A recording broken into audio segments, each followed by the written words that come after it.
Welcome to Free Thoughts. I'm Trevor Burrus. Joining me today is Mark Godsey, the Daniel P. and Judith L. Carmichael Professor of Law at the University of Cincinnati College of Law and Director of the Lois and Richard Rosenthal Institute for Justice / Ohio Innocence Project. Before co-founding the Ohio Innocence Project, he was a federal prosecutor for about 6 years. He is the author of 2017's Blind Injustice, a former prosecutor exposes psychology and politics of wrongful convictions. Welcome to Free Thoughts, Mark. Hey, thanks for having me on. So before we get into some of the substance of the nature of wrongful convictions, I think it would be interesting to, if there's a story you might want to tell about what you're pursuing and what you were pursuing in Blind Injustice about, especially the behavior of prosecutors and other members of the law enforcement side of this equation, but that made you sort of want to write this book. Well, I was a prosecutor and then got into innocence work sort of by accident, where I was at a different university first that had an innocence project. And the dean came to me on my first day of being a professor and said, I want you to run this innocence project because the guy who runs it's on sabbatical this year and I'm new and I'm untenured. Can't really say no, but my attitude was, oh my God, there's no innocent people in prison. What a joke. And I went to the first meeting and the students were, crying about some guy they had visited in prison that they were convinced he was innocent. What a tragedy. And I grilled them about the case and was sort of doing internal eye rolls, oh my God, this guy's totally guilty. And then DNA testing proved him innocent. And so it was like a huge shock. And, then I met him as a person and I was really ashamed of myself because I had sort of scoffed internally at his pain, that, thinking he deserved it. And it's a longer story than that, but through the year, I sort of realized that there's a lot of problems with the criminal justice system that people in the system like me, and I had come into the professor's job with a very prosecutorial mindset, are sort of in denial about. So the next year I got a job at the University of Cincinnati, and Ohio was the largest state without an innocence project. And I founded the one there and started doing innocence cases. And I'm just seeing this, sort of bizarre reaction from prosecutors and police, just like sort of deep denial. We would have cases where the evidence just overwhelmingly proved innocence and, DNA evidence and everything else. And I'd go to court and they'd be standing up saying, oh God, this guy's totally guilty. And at the one hand, I recognized it because that was me. On the other hand, I was having a hard time. Like, there's something weird going on. This is like, am I on Mars? Am I on candid camera? Like, what the heck's going on? Like, I just realized that because of my position, I was able to sort of understand the culture of prosecutors' office and police offices and why we're getting this resistance to reform. And so I wanted to tell the story and I wanted to try to explain it. So I spent years studying the psychology behind it, what causes people and systems and bureaucracies to dig in and be, buy into myths and be in denial about reality. And I found there were whole fields of, I'm not a psychologist, but I found there were whole fields of psychology. People had already studied this. And I'm like, I thought I was inventing this, right? This is well known how people do this. And then so it took a number of years, but I put it all together and decided, look, I need to explain this as much for me as anybody else. What is the cost to the prosecutors' offices if they, capitulate? I'm not even capitulate, at least, not make absurd arguments. Like it might cost them money if they're, responding to your emotions from the Innocence Project, but like just personally, what's the cost that would make them be so recalcitrant and like maintaining the guilt of these people? The weird thing is that in reality, there's not a cost, but in their heads, they can't see that. And I've tried to convince them, like, look, do the right thing here, and I'm going to make you a flippin' hero. And the media is going to make you a hero. And I can guarantee you the media is going to make you a hero because I talk to these reporters and they want you to do the right thing. And very few of them can actually see that. They're so caught into this mentality. And I think it stems back to Dukakis versus Bush. When, Dukakis was governor of Massachusetts and when he was governor, he let this guy named Willie Horton out on early release, and then he raped a woman. And so Bush made it the central part of his campaign running for president. Dukakis is soft on crime, and this woman was raped because of him. And so it made Democrats, after that, Bill Clinton said, we're going to out tough on crime the Republicans. And so it made Democrats have this like Napoleon complex where they've just reflex of I have to be a hard ass. I have to act tough all the time. That's what pays off. I just need to get my soundbite out there being a hard ass. And it's been sort of ingrained in them, and prosecutors in general. They're all trying to avoid the 30-second soundbite where they can be painted as soft on crime in the next reelection. Um, and so, I mean, I think that's starting to change. You're starting to have these. It's funny because through the '90s, early 2000s, up until recently, in my opinion, Democrats were worse than Republicans because of this Bill Clinton. And Kamala Harris was notoriously bad as a prosecutor. I can go on and on about that. But Democrats were awful. Um, and then, I would be in the legislature trying to get bills passed, and I could have a reasonable conversation with the Republicans. Democrats would, chew my ass out and want me out of their office. On and on. Same with judges. And it's starting to change where now it's becoming cool again for the Democrats to be the progressive, we're going to fight mass incarceration, which is good. But it's happening very slowly. So we're not seeing that much yet in Ohio, for example. It's some select cities where we're starting to get some reform oriented Democrats in. Do you think there's something about people who decide to pursue? I mean, you would know, I guess, because you were a prosecutor. But you think about my time in law school, and you got your defense attorney friends, and you got your prosecutor friends, the ones who are interning at the prosecutor's office, and the ones who are interning, and eventually will probably go into those fields. You can see some differences between them, I would say, in my time in law school about political, possibly. Like, why do you think people become prosecutors? I'm sure it's for many different reasons, but is it because they really hate crime? Yeah, I mean, I think that's true. I think it's sort of becomes a self fulfilling prophecy. The people who are going into that are largely grew up in maybe authoritarian more type thinking, or very law enforcement, executive power, um, possibly. But it's also the culture of prosecutors' offices. And so even if you, because I didn't really go in that way. I mean, I was very much like, I started out looking for federal public defender jobs, couldn't get one. Um, and I wanted to try cases. I ultimately wanted to be a professor, but I didn't want to be one of those professors that have never tried cases. So my plan was, I'm going to do 5 to 10 years of hardcore trial work, really know what I'm talking about before I go to the classroom.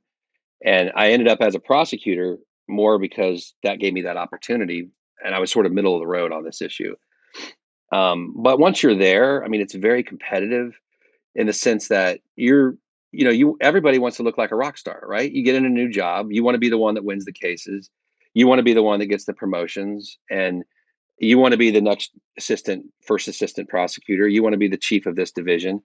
And so you don't become that if you're cutting cases and losing cases, and not flexing your muscles. So everybody starts flexing.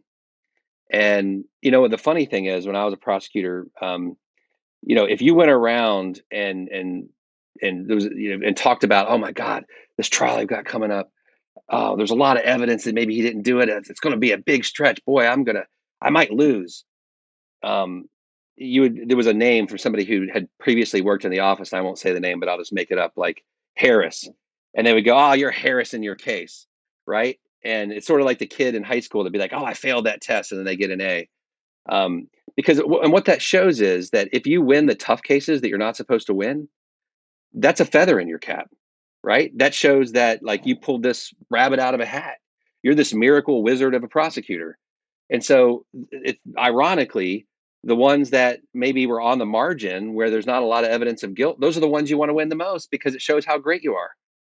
Once you get in there, there's this sort of perverse incentives of promotion and looking good and everything else that just further solidifies, if it was any sort of mentality that way coming in, it makes that, crystallizes it.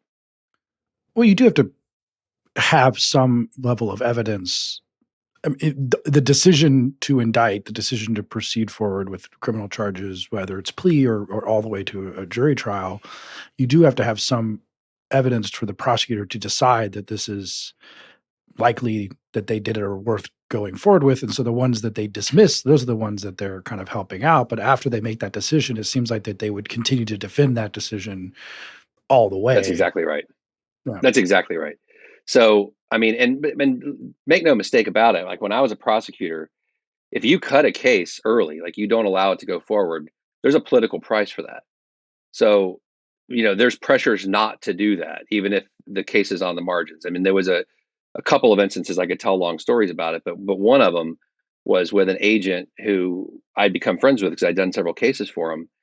And I listened to the tapes, man, and I just did not think it was enough. I thought the agent possibly entrapped the guy. He was being a little too aggressive when he was undercover. And I was scared to have that meeting. I mean, made me nervous to tell him we're not going forward. And the dude stormed out of the room and would never talk to me again. And then I had a bad reputation with that agency.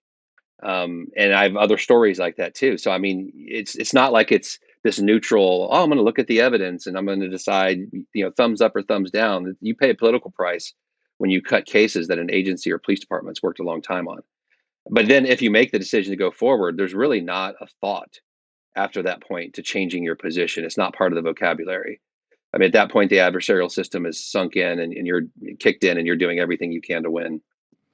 So that's you were talking as a federal prosecutor in the Southern District of New York, which is a very major jurisdiction. That relationship between you and the law enforcement officers, in particular, your offices.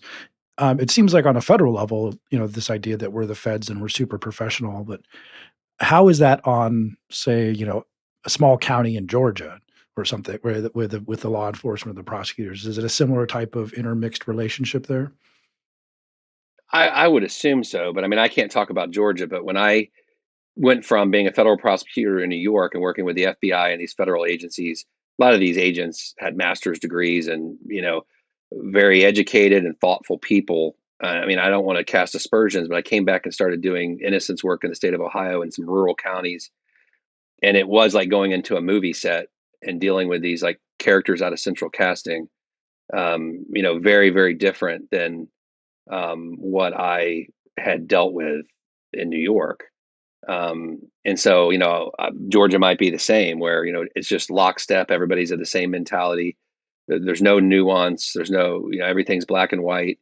They have all the power. I mean, this all ultimately comes down to prosecutors and law enforcement have unfettered power. I mean, there's just no check on it whatsoever.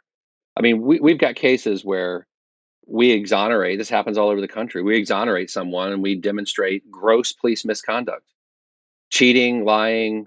Nothing happens to these cops, unless it's something caught on videotape in like a George Floyd situation. There's all kinds of misconduct that goes on that's egregious that somebody wouldn't get away with in or other situations, and nothing happens to them. They continue working. They retire with a pension because there's no one watching the hen house, right? They're the ones that would arrest them, and they're not going to arrest themselves. Um, and so when you have and I saw this as a prosecutor, I did political corruption cases, and I did counties that were all Republican and counties that were all Democrat. And counties that were split down the middle, you had a lot less corruption because people were keeping an eye on each other. And it's when you have one political party in a county that's been entrenched for decades, that's where I would see just the gross corruption, regardless of the party. And it's the same when you have, prosecutors' offices, police departments, basically unfettered power for decades on end. Um, that's that doesn't comport with human nature, right? Things are not going to go well, but that's how we have it set up. It's always seemed to me that the incentives are pretty out of whack for the mentalities that we've been discussing. Let's talk about, these are, and you say this over and over in the book, these are mostly good people. I mean, they're definitely, real bad apple cops and prosecutors, but they're mostly people who think that they're doing something that's good and decent. And part of that is capturing the bad guys and making sure they don't hurt people again. So it always seemed to me that if a cop is in the field and he like knows that that's the bad guy, and maybe he's right, maybe his cop instincts are finely tuned, as they always talk about on the stand. And so, sure, he violates the Fourth Amendment a bit, but at the end of the day, the bad guy's in jail. Maybe especially if he's a really bad guy. And so they that's how they can go home, and one of the ways they can go home and keep their head held high, that even if they kind of on the little edges, they kind of fudged a little bit, it still puts someone who is very dangerous in jail.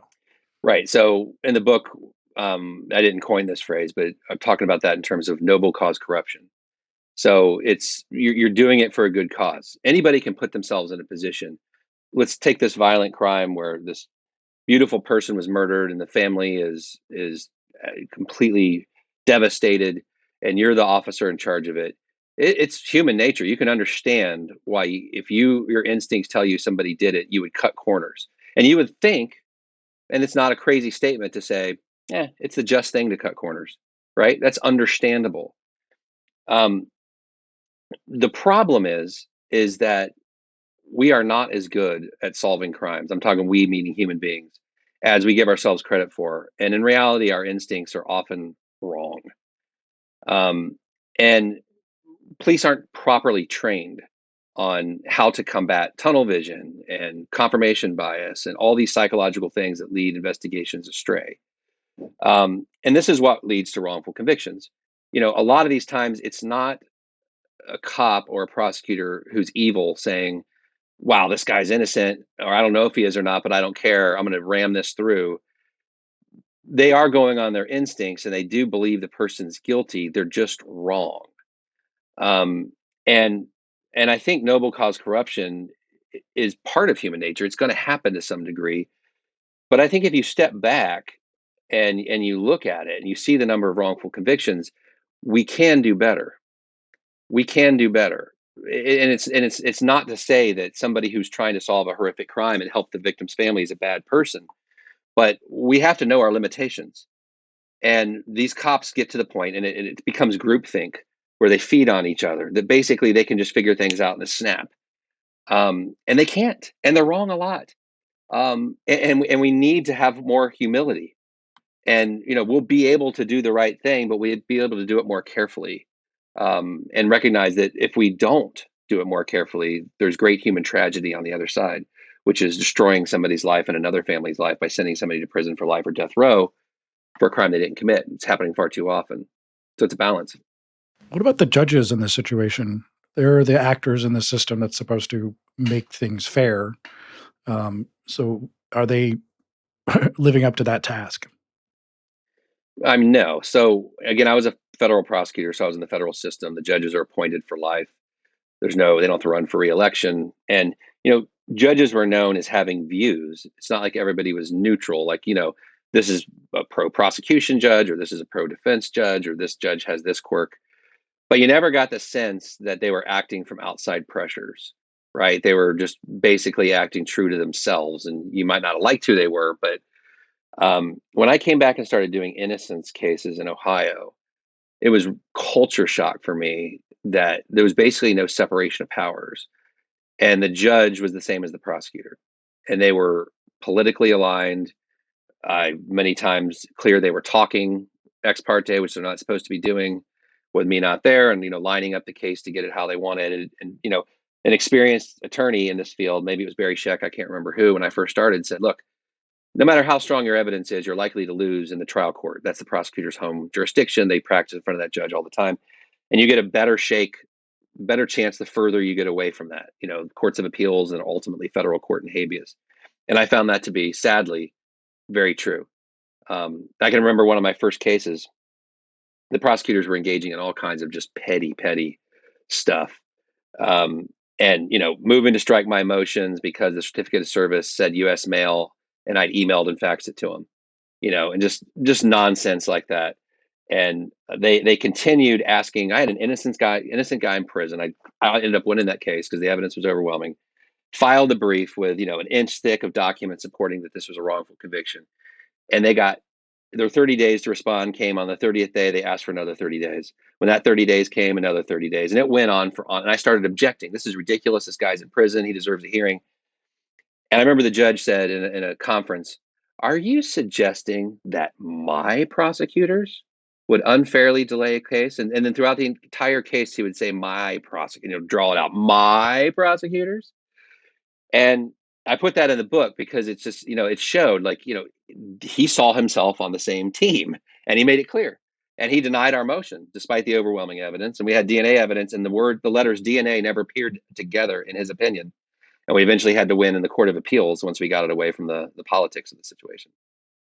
Do you think it matters that a significant or a disproportionate number of judges are prosecutors in their background as opposed to coming from the defense attorney side? Yeah, absolutely. Absolutely. I mean, they're just coming in. I mean, I don't know what the percentage is. It's very high, probably 80% in Ohio. And they're often handpicked. So for decades in some counties in Ohio, if you're a judge and you did something that upset the prosecutor, the elected prosecutor, who's, by the way, is the most powerful person in most counties. Every judge wants their endorsement at reelection time. Everybody wants their endorsement. So you can't upset them. So if you have a ruling where you follow the law and you throw out a case or you exonerate someone that makes the prosecutor upset, the prosecutor may handpick one of their own prosecutors to run against you. And I've seen this happen time and time again. Put the power of the party behind it and drive that judge out of office. These judges know that, right? So this idea that the public has of this fair, balanced justice is blind. What we talk about in the classroom. I mean, look, I teach criminal law, criminal procedure, evidence. I was hired just to be a regular professor. I still do that gig. I got about 8 years into that teaching criminal law, where I stand in front of the class and go through the elements of homicide, the elements of rape, and all the things they need to know for the bar. And it got to the point where it was just totally intellectually dishonest, because it doesn't work like that in the real world. And in criminal procedure, we're talking about the Fourth Amendment, the Fifth Amendment, and police have to get a search warrant, and there has to be probable cause. And you can sit in a classroom and go, should the judge grant this search warrant? And you can have an honest, objective debate, yes or no.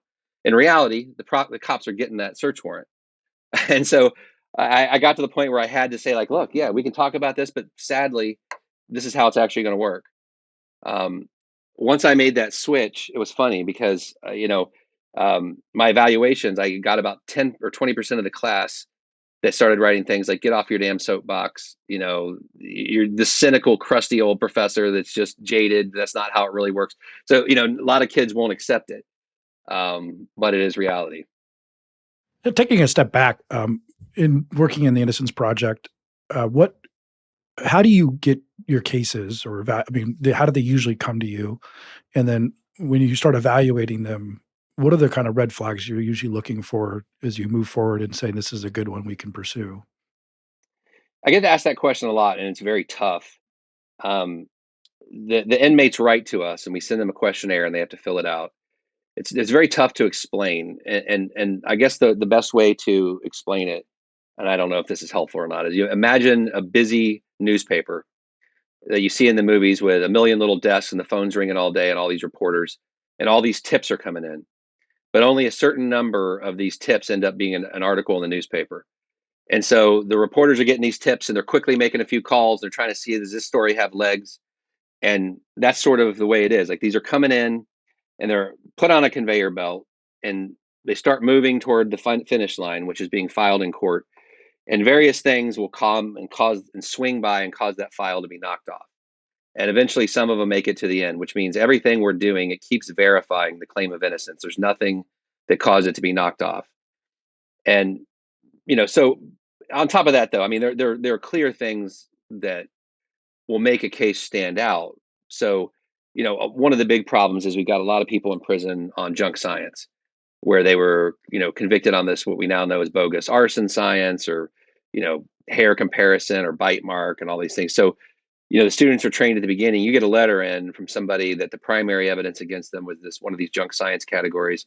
We're immediately going to put that to the top of the cat. It doesn't mean we're going to file on it, but we're going to give that one a very close look. Um, you tend to find, in the cases that have stayed on the conveyor belt for a while, it just continues looking fishy as you continue digging in. Everything the inmate told us in his application is checking out. And you start seeing these red flags where you start getting FOIA requests and you're getting the police records back, and the witnesses have changed their story left and right, and the fish starts to smell worse and worse.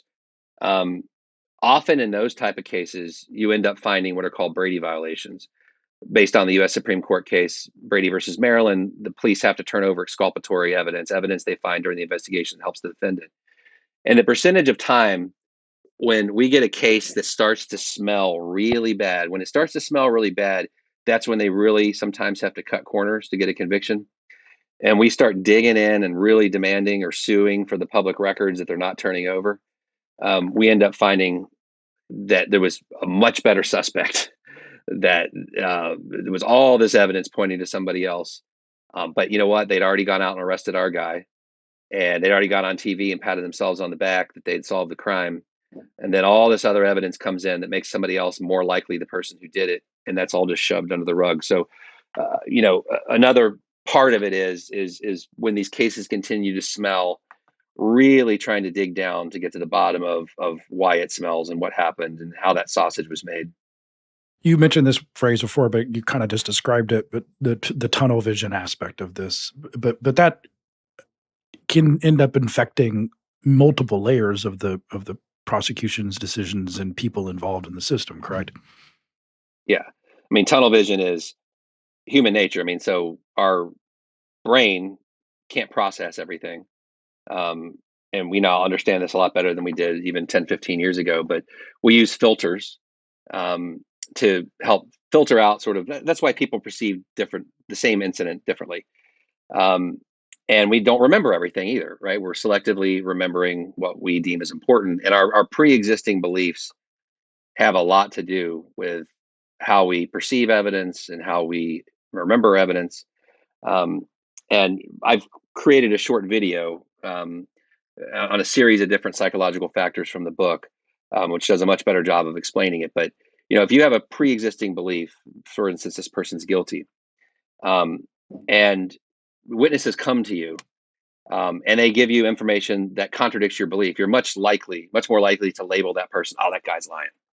Right? And somebody is giving you information that confirms what you believe, and you got all excited when you finally got a suspect, right? Oh, I think I might have nailed this, right? From that point on, the detective is going to believe the evidence that confirms that, and he's going to discount the evidence that contradicts it. And this is human nature. You can fight it, you can be trained about it, you can have a system set up to minimize that, which we largely do in the private sector. Somebody comes in a company and says, "Hey, I got this great idea. I'm real excited about it. I'm going to open up 10 chains in Arizona." A company's not going to invest that kind of money without doing a lot of focus groups and devil's advocacy and everything else. When a cop gets excited about a lead and says, "I'm gung ho, boy, I'm going down this rabbit hole," there's in reality, what happens is everybody joins in. Good for you. Yeah, go, baby. And the aspects of tunnel vision and all these flaws in the way we investigate cases once that happens are not put in check. They're not thought about. I saw this in the prosecutor's office when we talked to each other about our cases, and we brought up weaknesses in the cases. It was not to have an objective discussion like you would have in a law school class about should we drop the charges. It was help me scheme how I can respond to that at trial. They're going to call a witness that says this.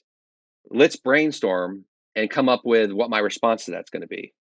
That was the only mentality. Yeah. Well, it also gets down as you pointed out, and you mentioned this previously, and I think it's just massively important, the junk science aspect of forensics. But the tunnel vision can even filter down to these supposed scientists. Sometimes that's a stretch in terms of how they're being told to investigate a case.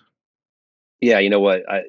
This is one of the things, another thing that the public often doesn't understand because we've got these shows like CSI that hold up these forensics as, this modern day miracle, like putting man on the moon. And I watched like a 1 minute of a CSI episode, and it's where the scientist was looking through a telescope at a man's necktie and sees some spot of blood or something.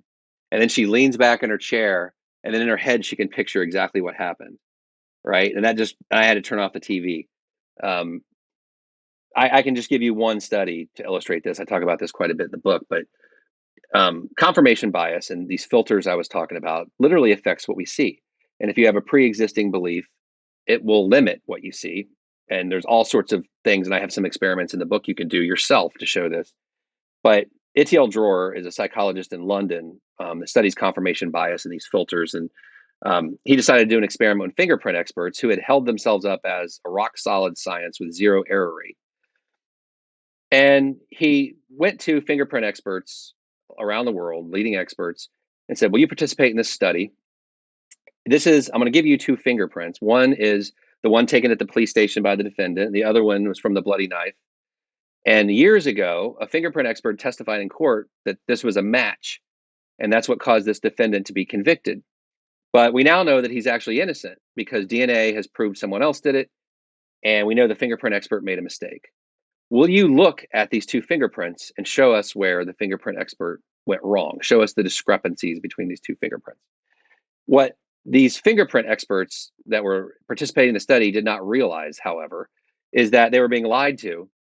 And in reality, Itiel Dror had gone into their jurisdiction and pulled out exhibits of when they had testified in court that two fingerprints were a match. So this was not a wrongful conviction case. And they were looking at their own work, and they did not realize they were looking at their own work. Of course, fingerprint experts look at fingerprints all day long. They're not going to remember a fingerprint they looked at the week before, not to mention 20 years earlier. And so now they're looking at two fingerprints that they personally had called a match in court. And they're being told this is from a wrongful conviction case. Show us the discrepancies. And 80% of the fingerprint experts came back and said, yeah, this is not a match. This fingerprint expert made a mistake. And then it's like, surprise, this is your work, right? It's hard to sort of explain this to the audience unless they've sort of done these tests, which are in the book, and you start to understand when you are told something in advance, your brain will create filters to make your job easier. So if you're given a pre-existing answer, which is what the police do, this is what I did as a prosecutor. Dude, I would call up experts. Hey, trial starting Monday. We know the bullet came from this guy's gun. I can't say that. Where's the report? Finish the work. Get me the report that says that and come to testify on Tuesday. Right? So the experts are told before they even start, expect these two fingerprints to match. Expect that the bullet's going to come from this gun. Blah, blah, blah, blah, blah. And we now know that even though the fingerprint experts are trying to do a neutral job, they're trying to do the best job, they're not trying to slant things. The way the human brain works, that will, in some instances, slant the result and create a garbage in, garbage out outcome. This is very easy to fix, right? You just set it up blinded. They don't know the answer beforehand. And there's some jurisdictions like Scotland and places in Canada where they're starting to do that. But the frustrating thing is that, the criminal justice system is operating based on an understanding of the human mind, based on psychology from the 1950s at best. And because it's not the free market system, or they have this unfettered power, there's no incentive to always try to catch up and adjust technologies and adjust procedures once we understand that it doesn't really account for how the human mind works. And so the change is very, very slow. It's always struck me as, if you think about it, I feel like for longer than about 60 seconds, say bite mark analysis. I don't think so. If you took me and like I bit into a peanut butter sandwich like, perfectly, or a piece of fried chicken, I didn't tear, it didn't move. I just perfectly put my indentation into it. I'm not sure that you could still get someone to scientifically verify whose teeth it was in something that clear. But then when people are victims and they're struggling and all this stuff, and aside from the fact that criminals seem to bite a lot more than I would expect them to, which is a point that Radley Balco made in some of his work. It just seems obviously ascientific. So why is it still being used so much? Yeah, you're preaching to choir, and that's a good example of how resistant the system is to change. I mean, you can't defend it, and you can, the dental odontology association, whatever it's called, the trade union for all these forensic dental experts, tried to do a project several years ago to show that their work is actually valid, where they sent some samples to have their different members um, render opinions. Is it this person's teeth or is it this person's teeth? And they all came back disagreeing with each other, showing how random and arbitrary it is. And then they tried to not publish the results. Radley Balco talked about this in his article. They tried to not publish the results, and they said their own study was flawed and everything else. It's like, and the cases after case where, a famous one is the so-called snaggletooth killer out of Arizona, and where they said that this guy's got really unique teeth, they're really messed up, and no one in the world could have made these bite marks but him. And DNA comes back later and proves not only that he's innocent, but somebody else committed the crime who didn't have teeth that looked anything like that. Or the other cases where someone's convicted on alleged bite mark evidence where his teeth allegedly match, and it turns out that it was something completely different. They had some sort of clothing thing that was snapping, or that sort of thing that caused a bruise. Are just the stories like that are just legion. It's I've got a case now where the DNA has demonstrated from the bite mark that it's not him. The prosecutors said it at closing arguments at the original trial. They relied on bite mark evidence, and they said it's too bad that the DNA technology is not advanced enough to do a DNA test in that bite, because the perpetrator would have slobbered all over that. That would be the best evidence. So years later, when we have the case and technology advances, we do DNA testing at the bite mark, and there's a man's DNA there, and it's not our client. And now this was a bite through a lab coat. It was a doctor that was killed. So they came back and they said, "Oh, that doesn't mean anything. Doctors wear their lab coats for a week or two at a time. You got clients sneezing on them. I'm sure that lab coat had a million people's DNA on it." So we then go and DNA test something like 20 random spots on the lab coat, and there's no DNA anywhere else on the lab coat except the bite mark. This person's still in prison because the judge said, "Well, you got this bite mark match, though." The expert years ago said that it was his teeth. And we've got experts now saying that's complete junk and blah, blah, blah, blah, and DNA evidence. And they're still clean. The prosecutors are still saying that original bite mark testimony should keep him in prison. And the judge went along with it. It's just hard to wrap your mind around. What about the juries? I mean, you've tried cases, you've fielded juries. Um, these are normal people. Maybe they're a little infected with CSI itis or something like that in terms of forensic evidence, but they could listen to someone say, kind of like what I just said, you really believe that a bite mark can be matched if you couldn't even do it with, a peanut butter sandwich. Are they helpful in these situations? You know, I would take a jury over an elected state court judge almost every day. As I already said, when I came back and started doing these innocence cases, the judges are pretty much prosecutors. Um, you know, I think at the trial stage, when someone's originally arrested, jurors often have a bias in favor of the prosecution. Why would we be here? Why would the police have arrested this guy? The presumption of innocence is, I think there is a bias, but I don't think it's as bad, in my opinion, as most judges, right? Um, I think that most people in the public are surprised to hear that. Um, what I would like to see, when we years later, an Innocence Project takes a case after a guy's been in prison for 20 years and has evidence of innocence and has to go back to court to get the conviction thrown out. Boy, we'd triple the amount of wins we had if we could get in front of a jury.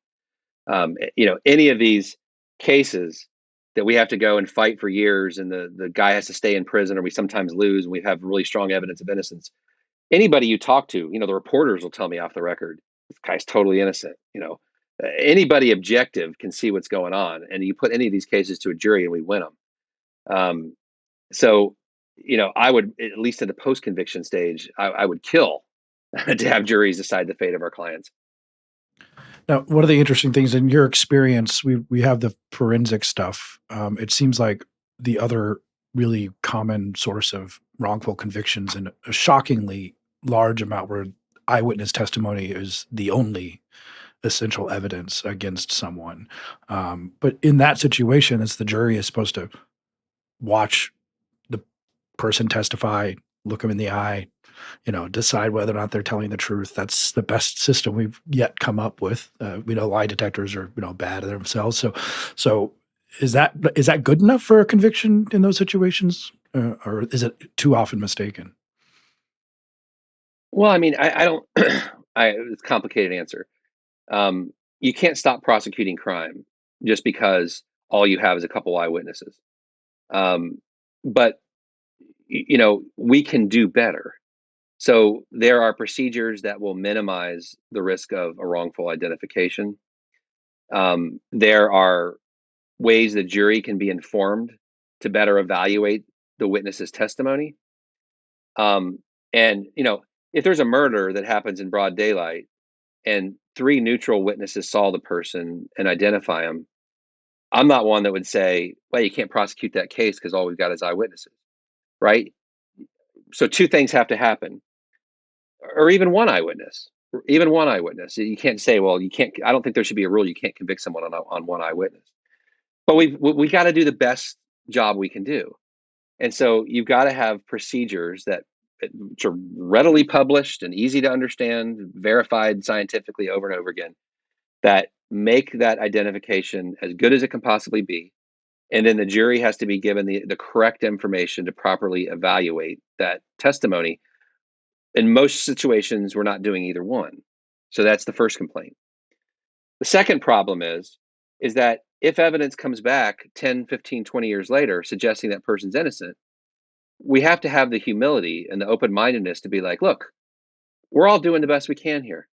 And we went forward doing the best we could with one eyewitness. And we now recognize that maybe we were wrong. And let's objectively evaluate the situation. We're not doing that either.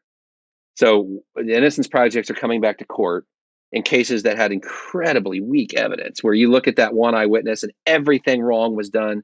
The answer was suggested to the eyewitness. That I got case after case like this, and you look at that and you go, that identification almost means nothing. There's not really much to believe this person committed the crime by modern standards. They didn't know that in 1984 when this guy was convicted, but now we can understand why this could easily be a misidentification. And now we've got all this other evidence of innocence. So let's be adults about it. Let's sit down and evaluate it objectively and decide what justice requires. Instead, you go back to court and the prosecutors go, this was the best eyewitness identification in the history of the world. This guy's totally guilty. Blah, blah, blah, blah, blah, blah, blah. There's just no justice. There's no objectivity. The adversarial system sort of this knee-jerk reaction of I'm just going to dig in and defend the conviction no matter what is the norm. If we're being honest, though, probably most people in jail are guilty. Yeah. Yeah, I agree with that. I mean, I would say if, the people that write to the Innocence Project, most people are Yeah, they have guilty. to have something to do in jail, I guess. Right. Yeah. So the biggest pie chart by far, if we had a pie chart, the biggest slice of it, of cases I've evaluated, are people that seem pretty clear they're guilty. I mean, I don't know. It might be 80%. I don't know what it is. Anecdotally, it's very high. Um, the other 20% are cases that they could be guilty or they could be innocent, and they start going down that conveyor belt further. And um, the so the next biggest slice of the pie chart is the evidence has been destroyed, the witnesses are dead. We see a lot of red flags in this case, but we can't finish the investigation because they destroyed the DNA, the witnesses are dead, et cetera, et cetera. And some of those people are going to be innocent. Some percentage of those people are going to be innocent, but they're just unfortunate that they can't get DNA testing or other things like that. And then there's the smallest sliver in the pie chart is the ones that it seems pretty clear they're innocent. Um, it's not an insignificant number. I mean, I haven't done the math, but it's, in my opinion, 2, 3, 4% of the people that write to us. Not insignificant. I mean, I'll sit down with a team of so maybe a little bit higher than that, but I'll sit down with a team of 2 students that got 30 cases. Would not be uncommon to have 2 or 3 of those 30 that very, this person either looks very strongly innocent or there's a very good chance. So what do we do? In reading your book, it just sort of reconfirmed a lot of beliefs that I had. See, this goes to confirmation bias about how kind of entrenched some of the rot in the system is, and the actors just are lacking incentives to be better.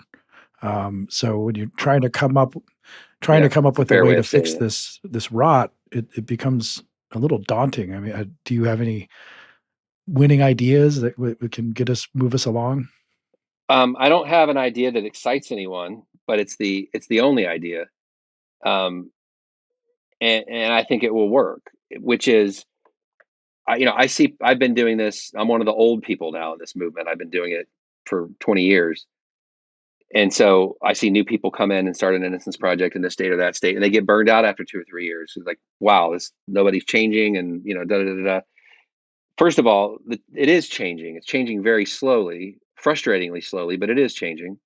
When I first went to the legislature in 2003 and started talking about bills to reform these things, they looked at me like I had 3 heads.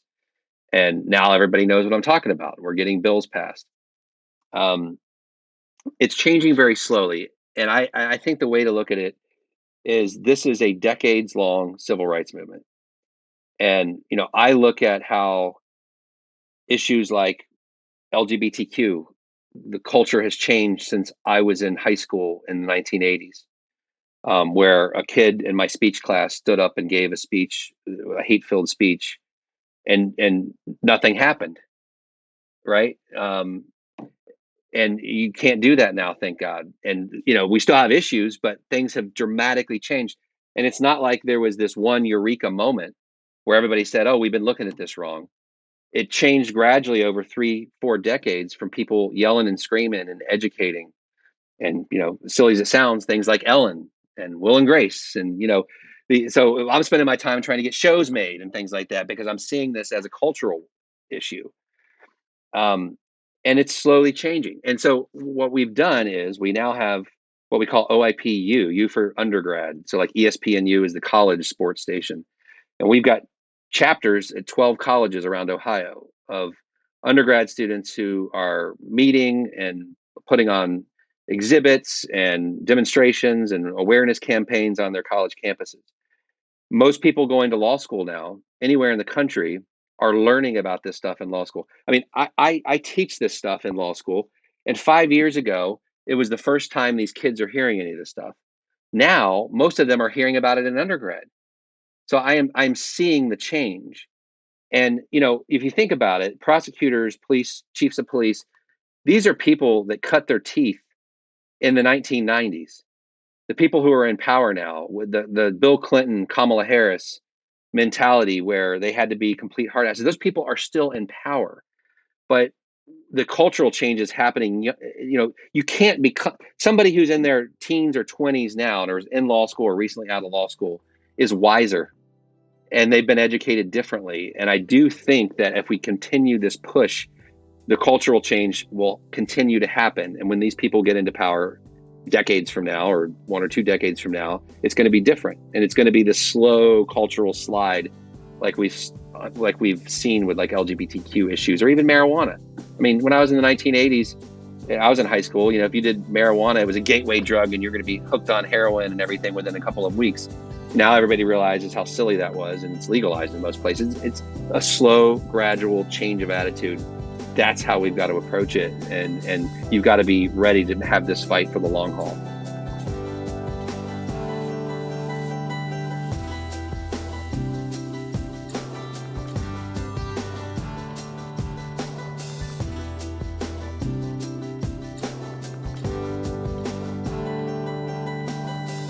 Thanks for listening. If you enjoy Free Thoughts, make sure to rate and review us in Apple Podcasts or in your favorite podcast app. Free Thoughts is produced by Landry Ayers. If you'd like to learn more about libertarianism, visit us on the web at libertarianism.org.